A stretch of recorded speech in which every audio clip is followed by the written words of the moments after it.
તમે ક્યારે એવો પ્રેમ જોયો છે જે પ્રેમમાં કુવાક્યો પણ સ્તુતિ બની જાય? આપણે વાત કરી રહ્યા છીએ ગોપી ગીતની.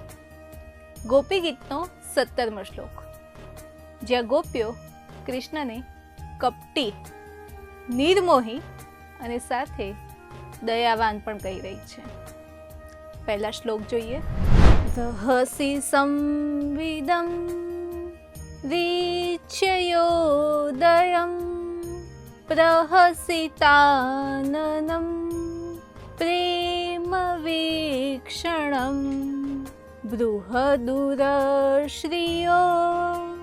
વીક્ષ્યતામ તે મુહુરતિ સ્પૃહા મુહ્યતે મન.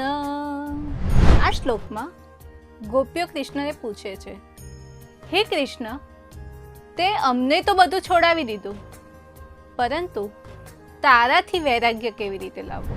ગોપીઓની હાલત અત્યારે કેવી છે ખબર છે? તે કૃષ્ણને કહે છે, તું છલિયા છે, તું નિષ્ઠુર છે, તું નિર્મોહી છે.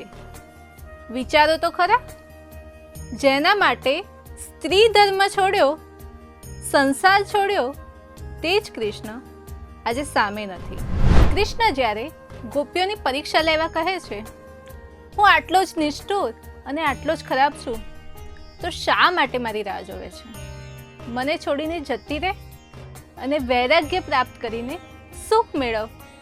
આમ પણ તું બધું છોડીને આવી છે, ઘર બાર, મોહ માયા, અને આટલી જ વૈરાગ્ય હોય તો થોડું વૈરાગ્ય વધારે મેળવ અને બ્રહ્મ જ્ઞાનને પ્રાપ્ત કર.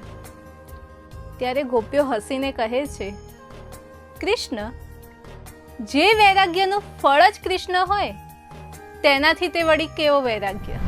ગોપીઓ કૃષ્ણને કહે છે, કૃષ્ણ, તમારી એ મીઠી વાતો, એ અવાજ જે સાંભળીને મોટા મોટા યોગીઓની તપસ્યા તૂટી જાય, ત્યાં અમારી શું વિસાત? હવે વારંવાર તમારી જ લાલસા થાય છે, તમારો જ મોહ થઈ રહ્યો છે. કૃષ્ણ ગોપીઓને સમજાવે છે, આ બધું મિથ્યા છે, આ પ્રેમને ના બધું ખોટું છે.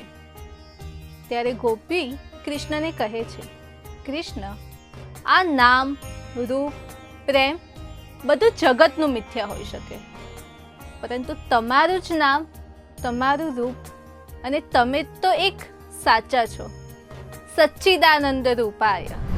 ગોપીઓ અહીં કૃષ્ણને તેમનો સ્વભાવ યાદ કરાવી રહી છે. ગોપીઓ કહે છે, કૃષ્ણ, તમે જેની પર કૃપા કરો છો તેનું અસ્તિત્વ જીવાત્મા જ મિટાવી દો છો. તમે તેને પોતાનામાં એવો અગાડી દો છો કે તે પોતાનું અસ્તિત્વ જ ભૂલી જાય છે. ગોપીઓ કહે છે કે વૈરાગ્યનું ફળ જ કૃષ્ણ છે, તો પછી કૃષ્ણ સાથે વૈરાગ્યનો શું અર્થ? અહીં ગોપી કહે છે, રહસ્ય સંવિદમ રીચ્યયોદયમ. અહીં ગોપી કૃષ્ણને યાદ અપાવશે એ એકાંતના સંકેતો જે કૃષ્ણએ કર્યા હતા. તે કહે છે, કૃષ્ણ, અમારા હૃદયમાં આ મિલનની અગ્નિ જગાવનાર તો તમે છો, તો પછી આ અગ્નિને કોણ બીજું બુજાવી શકે? પ્રહસિતાનનમ પ્રેમ વીક્ષણમ. અહીં ગોપી કહે છે, કૃષ્ણ, તમારો એ હસતો ચહેરો અને તમારી એ પ્રેમભરી દ્રષ્ટિ. ગોપી કહે છે, કૃષ્ણ, તમે અમને માત્ર જોતા નથી, પરંતુ પ્રેમભરી નજરે જોવો છો, પ્રેમ વીક્ષણો. અને જ્યારે કૃષ્ણ કોઈને પ્રેમથી જોવે ત્યારે આ જગત કેવી રીતે યાદ રહે? બૃહદુરહ શ્રીઓ વીક્ષ્ય ધામતે. અહીં ગોપી કૃષ્ણના વિશાળ હૃદયની વાત કરી રહી છે.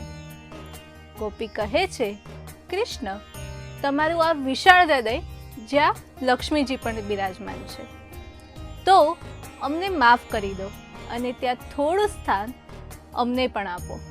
આખા ગોપી ગીતમાં ધ્યાન આપવા જેવી એક બાબત છે. ગોપીનું ધ્યાન આખા ગોપી ગીતમાં કૃષ્ણના ચરણોથી કૃષ્ણના મુખ પર અને કૃષ્ણના મુખથી કૃષ્ણના ચરણો પર જ જાય છે. અને આ જ ગોપીની મુસાફરી છે. ગોપી કહે છે, કૃષ્ણ, ઉપરથી ગમે તેટલા કઠોર દેખાય, પરંતુ અંદરથી તો એમની પણ અમને મળવાની આતુરતા અનેક ગણે છે. ગોપી કહે છે, કૃષ્ણ, જેટલી વાર તમારો ચહેરો જોઉં છું તેટલી વાર તમને મળવાની લાલસા ઓર વધી રહી છે. ગોપી કહે છે, કૃષ્ણ, તમે અમને છોડીને ગયા જ ક્યાં છો? તમે તો હંમેશા અમારા હૃદયમાં વાસ કરી રહ્યા છો. આ છે ગોપીઓનો પ્રેમ. તે કૃષ્ણ સાથે ઝઘડો કરે છે, તેમને મનાવે છે, પરંતુ તેમને છોડવા નથી માંગતી, કારણ કે ગોપીઓ માટે કૃષ્ણ જ સર્વસ્વ છે. હવે ગોપી ગીતના અન્ય શ્લોકના ભાવ વિશે જાણીશું આવતા વિડીયોમાં.